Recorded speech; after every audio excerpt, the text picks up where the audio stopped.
In 1895, the average Argentinian was roughly as rich as the average American.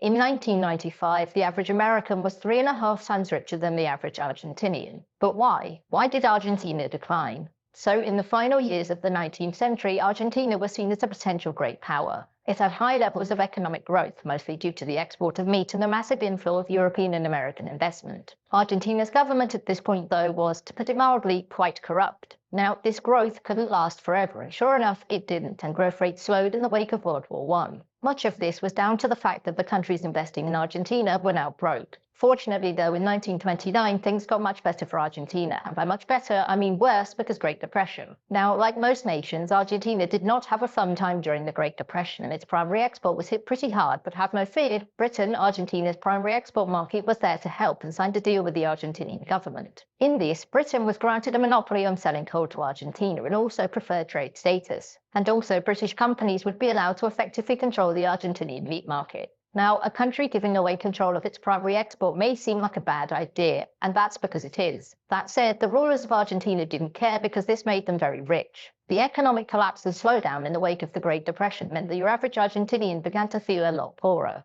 This, shockingly, led to widespread political discontent and extremism and a lot of military coups in the following decades. One man who rose to prominence as a result of this instability was Juan Perón, who took office in 1946. His primary goals were to remove British influence in the economy, to industrialize the nation, and to decrease inequality. Now, to be fair to Perón, he did succeed in his aims. At first, Argentina had a 5-year economic boom.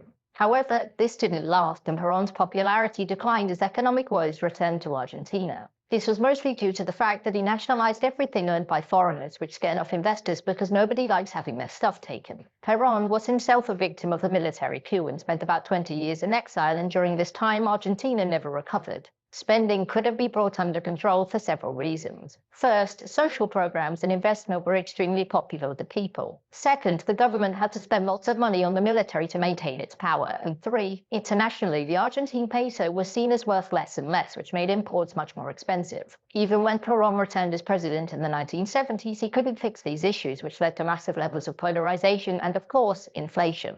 And in the end, his successor, his wife, was overthrown in 1976 by Argentina's infamous military junta. The junta did 3 things. It failed to get spending under control, it lost an expensive war, and then it promptly fell apart, leaving the country in a worse shape than it found it. And further efforts to change the peso, switches between interventionist and laissez-faire economic policies, and rampant corruption meant that Argentina saw a solid 50-year period of economic turmoil. And it was because of these reasons, economic subservience to another country, decades of out-of-control spending, and periods of immense political turmoil and dictatorship, that meant that Argentina would never get back to the growth of the previous